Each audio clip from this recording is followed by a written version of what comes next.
Ada tempat-tempat yang tak hanya jauh di peta, tetapi juga jauh dari jangkauan kebanyakan manusia. Tempat yang namanya jarang terdengar, namun diam-diam selalu memanggil pulang mereka yang menyintai petualangan. Sejak pertama kali menyaksikan ekspedisi Nusa Manggala yang dilakukan oleh para peneliti LIPI, ada satu gugusan pulau yang terus menetap di benak saya. Sebuah tempat di salah satu ujung negeri yang berdiri di bibir Samudra Pasifik. Begitu jauh, begitu sunyi, namun justru itulah yang membuatnya begitu berarti. Sudah beberapa kali saya mencoba datang ke sana. Berkali-kali pula rencana itu harus kandas. Jauhnya perjalanan, terbatasnya moda transportasi, dan cuaca yang tidak pernah bisa ditebak, seolah Tuhan selalu berkata, belum saatnya. Namun kali ini saya kembali melangkah dengan harapan yang sama dan juga doa yang tak pernah berubah. Semoga Tuhan mengizinkan saya menjejakkan kaki di pulau-pulau kecil yang terapung di tengah lautan luas. Bukan sekadar untuk melihat keindahannya, tapi untuk mengenal lebih dekat, mendengar kisah manusianya, dan belajar dari kehidupan yang tumbuh di tepian negeri. Ayo, saya datang.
Halo teman-teman, selamat malam. Aku ucapkan dari Terminal 3 Bandara Soekarno-Hatta. Hari ini mau melanjutkan perjalanan.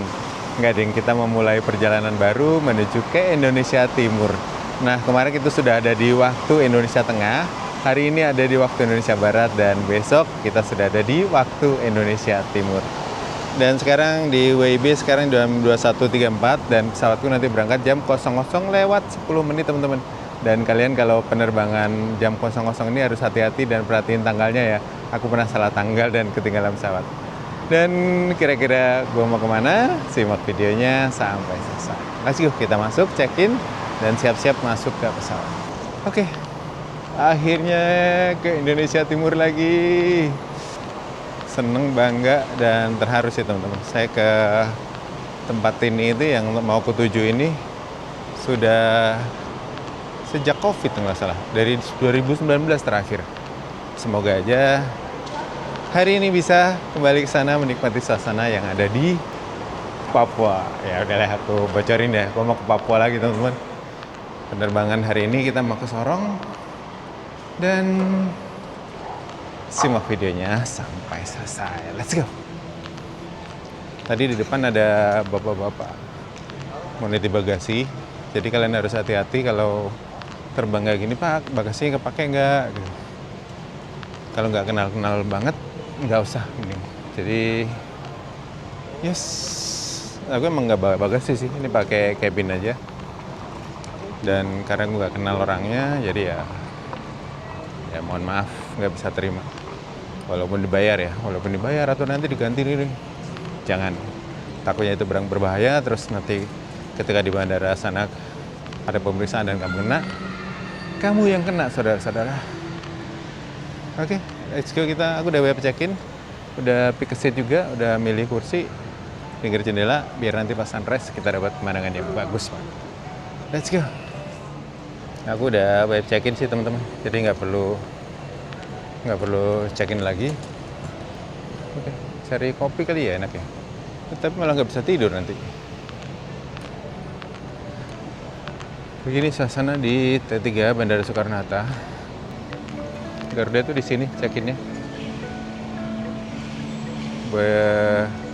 Nggak blur print boarding pass juga kalau kalian sudah web check-in dan nggak ada trap baggage. Oke teman-teman, aku tuh sebenarnya kemarin udah web check-in gitu ya. Cuma tadi kulihat di aplikasi Garudaku itu kok di upcoming atau hilang itu apa boarding pass-nya, nggak ada gitu. Kan ya udah di print ulang lagi. Oke teman-teman, ini saya sudah masuk ke dalam ruang tunggu. Tadi sudah ada pemeriksaan security ya, semua barang itu di-scan dan orangnya juga di-scan teman-teman. Nah, penerbanganku ini kan jam 00:10, jadi memang bandaranya sudah sepi karena sudah larut malam ya teman-teman. Dan rata-rata penerbangan ke Indonesia Timur itu berangkatnya jam segini supaya sampai di sana pas pagi hari teman-teman. Dan ini saya sedikit agak terharu, agak melo karena akhirnya setelah 7 tahun saya bisa kembali ke bumi Papua. Nah sejak pandemi itu sudah nggak pernah lagi teman-teman, padahal dulu tuh hampir tiap tahun saya ke sana. Ya salah satu faktornya adalah tiket sudah mulai mahal. Bayangin aja untuk sekali penerbangan ini saya harus membayar 5 juta lebih untuk penerbangan langsung menuju ke Sorong.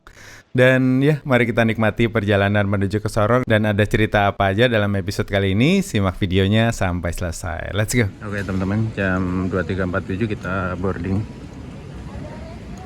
Sorong.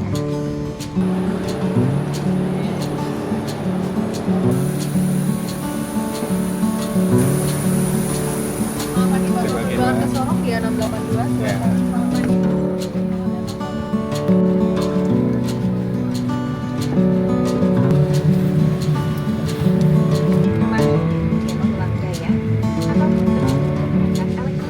Oke teman-teman, sekarang jam 00:04 dan kita udah siap berangkat menuju ke Sorong. Dari sini perjalanan butuh waktu sekitar 4 jam perjalanan direct naik Garuda Gaya berapa tadi nih.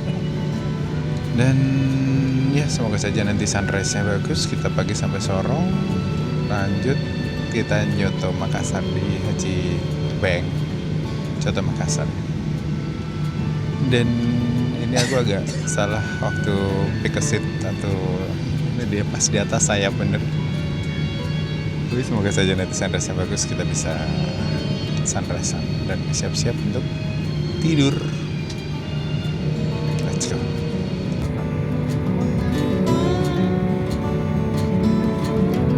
Ya kita dapat bantal dan juga selimut.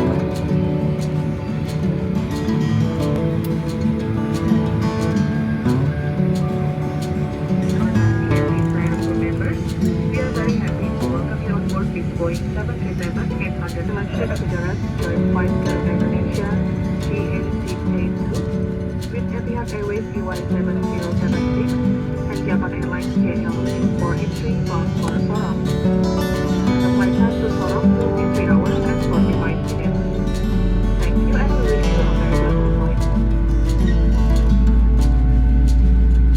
Bapak dan Ibu yang terhormat, Garuda Indonesia menghimbau seluruh penumpang untuk tetap memperhatikan kebersihan secara personal. Oke teman-teman, petualangan menuju ke tepian Pasifik di Kepulauan Riau saya awali dari Bandara Soekarno-Hatta.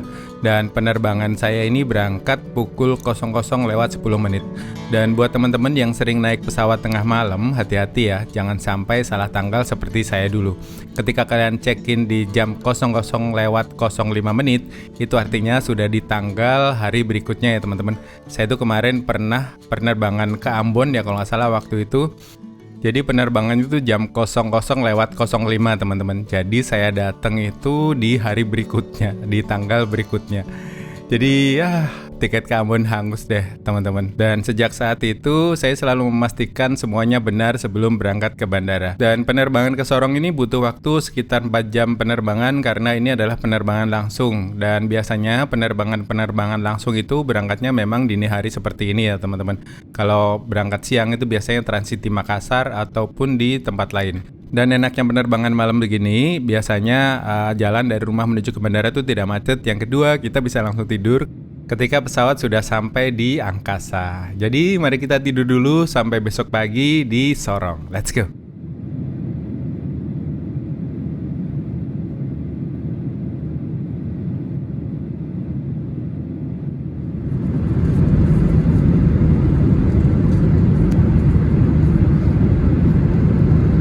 Oke teman-teman, sekarang jam 0239. Ini lagi ada di bagian makanannya. Ya, aku pesen omelet.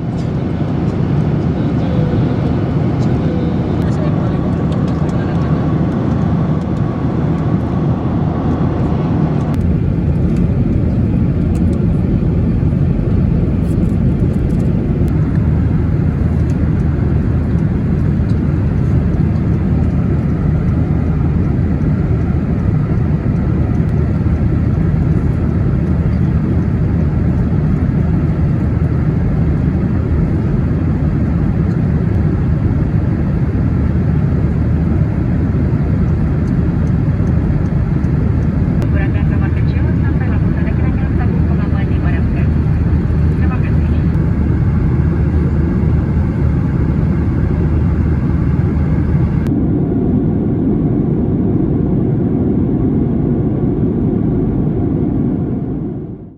Dan momen-momen yang selalu saya rindui ketika terbang dini hari seperti ini adalah bisa melihat sunrise dari pesawat, teman-teman. Wah, itu rasanya syahdu banget. Bisa melihat gumpalan-gumpalan awan, terus langit yang mulai berubah menjadi terang, seolah menjadi sambutan yang indah buat saya. Selamat datang kembali di tanah Papua.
Sebelum meninggalkan pesawat, pastikan tidak ada barang-barang bawaan Anda yang tertinggal.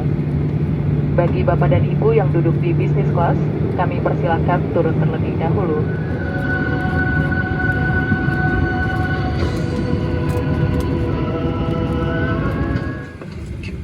Oke teman-teman, jam 6:07 kita sampai di Sorong. Ini kacanya langsung berkabut. Ini kaca ininya ya, kaca pesawatnya, bukan di luar. Di luar sih nggak kabut ya. Oke teman-teman. Makasih ya Mbak. Sampai jumpa. Jumpa. Oke teman-teman, kita sampai kembali di Bandara Sorong. Halo. Di Sorong, waktu berjalan 2 jam lebih cepat dibanding dengan Jakarta. Rasanya seperti mendapatkan bonus waktu untuk memulai petualangan lebih awal. Bandara ini pun masih terasa begitu akrab. Hampir 7 tahun berlalu sejak terakhir saya meninggalkan tempat ini menutup kisah panjang kembara Papua. Banyak yang berubah dalam hidup saya sejak saat itu. Tapi ada perasaan yang tetap sama. Selalu ada rasa rindu setiap kembali menginjakan kaki di kota ini. Ini barang dedengkotnya, Mas Arif. Ini ruangan ambil bagasinya. Itu sudah besar teman-teman. Dulu perasaan itu nggak segede ini sih ruangan untuk ngambil bagasinya. Ya, Sorong sudah menjadi ibu kota dari Provinsi Papua Barat Daya sejak pemekaran. Lemes amat bang, lemes amat. Ini ada TIC, Tourism Information Center. Jadi bisa kalian scan untuk dapat informasi tentang Papua Barat Daya. Oke, kita keluar terus kita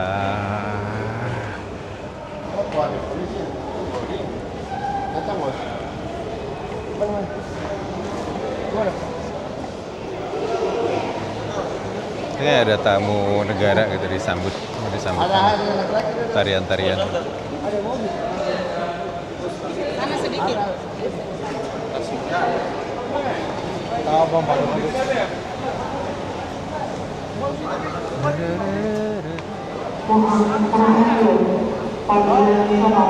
Ternyata satu pesawat sama doi guys. Oke teman-teman, akhirnya kembali lagi ke Choto HBN. Biasa kalau mau masuk awan itu langsung ke sini nih kalau baru landing. Sejak pertama kali datang ke Sorong, ada satu tradisi yang tidak boleh saya lewatkan ketika tiba di Sorong. Ya, semangkuk kecil Coto Makassar HBN. Warung legendaris yang sudah hampir selalu saya datangi setiap berkunjung ke kota ini. Tapi nggak tahu kenapa ya, suapan pertama kali ini terasa begitu berbeda. Bukan berarti tidak enak, hanya saja rasanya tidak lagi sama seperti yang saya ingat 7 tahun lalu. Dulu saya bahkan berani mengklaim coto di sini lebih nikmat daripada beberapa coto yang pernah saya coba di Makassar. Sekarang saya sendiri tidak tahu. Apa memang racikannya berubah atau justru lidah saya yang sudah berubah?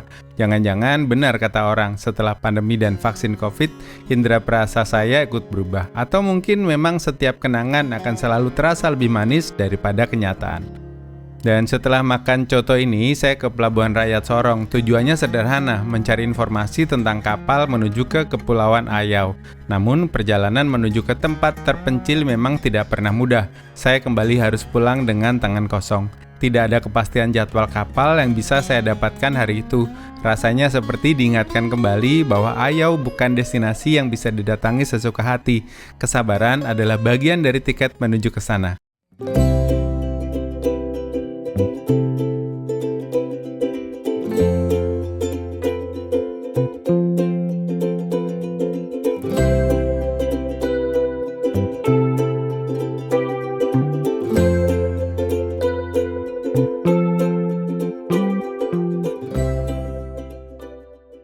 Di tengah ramainya kota Sorong, ada satu tempat sederhana yang menyimpan cerita besar tentang masa depan Papua Baradaya.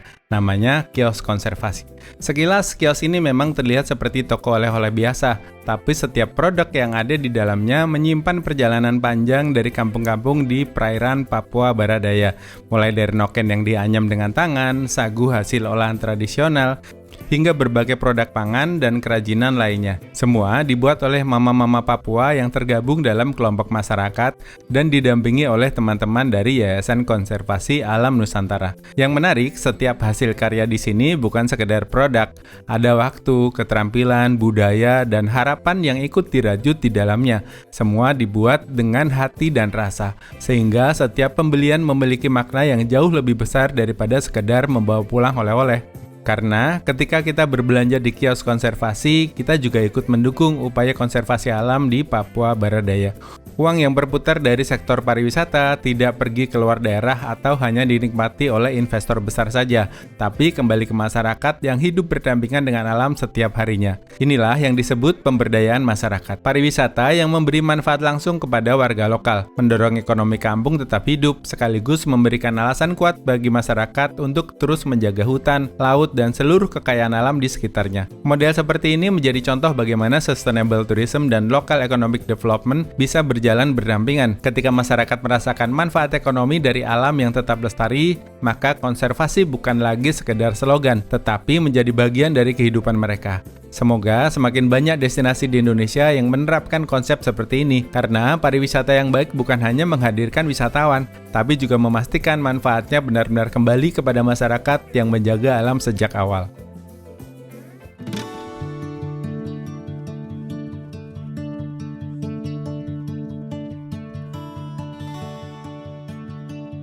Menjelang sore, saya memilih menikmati matahari terbenam di kawasan Sorong Modern City. Saya diajak Mas Wawan untuk menikmati suasana sore di Pantai Reklamasi yang dulunya lebih dikenal masyarakat sebagai Pantai Tembok Berlin. Oke teman-teman, selamat sore dari Pantai Reklamasi yang ada di Sorong. Dulu ini namanya Tembok Berlin teman-teman. Sekarang direklamasi terus jadi tempat hangout seperti tempat olahraga, ada mall juga, ada kafe-kafe juga di sana.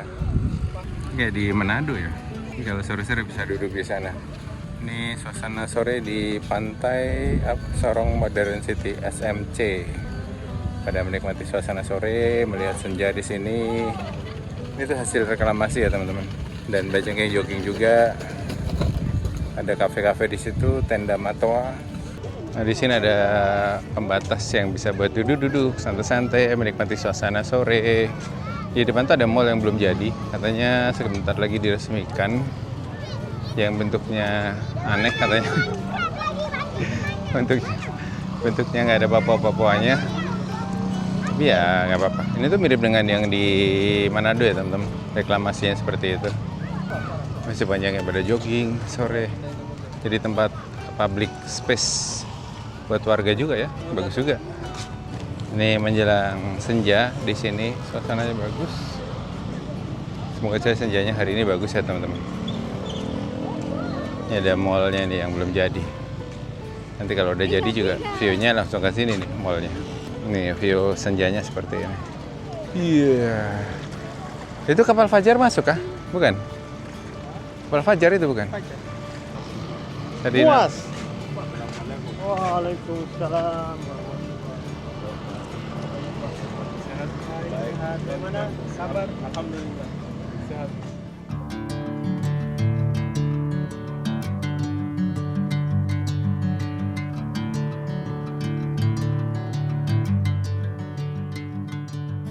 Langit perlahan berubah jingga, matahari tenggelam tanpa terasa, memantulkan cahaya ke permukaan laut yang tenang. Orang-orang duduk santai di tepi pantai, anak-anak bermain, sementara kapal-kapal perlahan kembali ke pelabuhan. Damai, sederhana, dan selalu berhasil membuat saya lupa sejenak tentang perjalanan yang belum juga menemukan kepastian. Kota Sorong saat ini menjadi ibu kota dari Provinsi Papua Barat Daya dan selama ini lebih dikenal sebagai kota persinggahan. Hampir semua orang yang ingin menjelajah tanah Papua bagian Barat Daya atau menuju ke Raja Ampat akan melewati kota ini terlebih dahulu. Tak heran jika Sorong dijuluki sebagai gerbang menuju ke Raja Ampat sekaligus salah satu pintu masuk utama menuju ke Papua. Menariknya lagi, nama Sorong ternyata berasal dari kata soren, yang dalam bahasa Biak Numfor yang berarti laut yang dalam dan bergelombang. Dahulu, masyarakat Biak berlayar menggunakan perahu layar melintasi lautan untuk bermigrasi hingga menetap di Kepulauan Raja Ampat.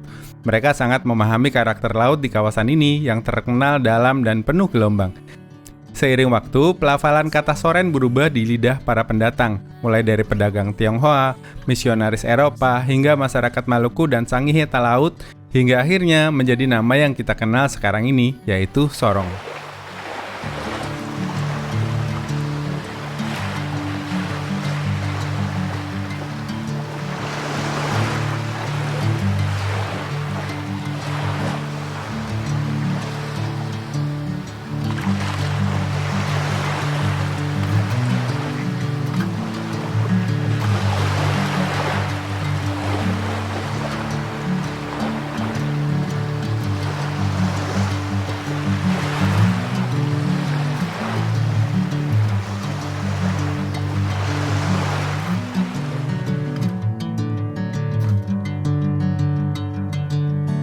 Bring me into golden sunlight.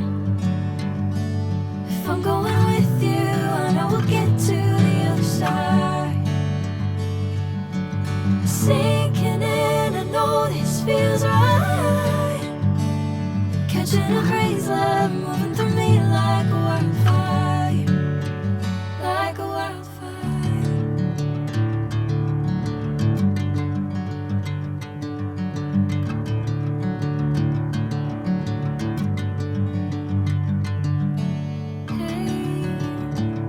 Never the same. Whenever you're calling my name, I'm taking my sweet time. Hey, whatever the plan, I know I'm holding the best of me out of my hand. I know you always understand. Dan malam harinya saya mendapat kesempatan bergabung bersama teman-teman dari Yayasan Konservasi Alam Nusantara yang sedang mengadakan pelatihan ekowisata buat para pelaku wisata di kota ini. Mendengar cerita tentang konservasi, pariwisata berkelanjutan, hingga bagaimana seorang pelancong seharusnya meninggalkan jejak yang baik membuat saya semakin yakin. Perjalanan ini bukan hanya tentang mengejar tempat-tempat yang indah, tapi juga tentang belajar menjadi tamu yang menghargai alam dan budaya yang telah lebih dulu menjaga tempat-tempat itu. Dan mungkin Itulah bekal terbaik sebelum benar-benar melangkah menuju ke tepian Pasifik. Oke teman-teman, mungkin videonya akan saya akhiri sampai di sini. Terima kasih buat kalian sudah nonton sampai selesai. Sampai ketemu di cerita-cerita perjalanan selanjutnya. Let's go! Bring me into golden sunlight. If I'm going with you, I know we'll get to the other side. Sinking in, I know this feels right. Catching a haze, love moving through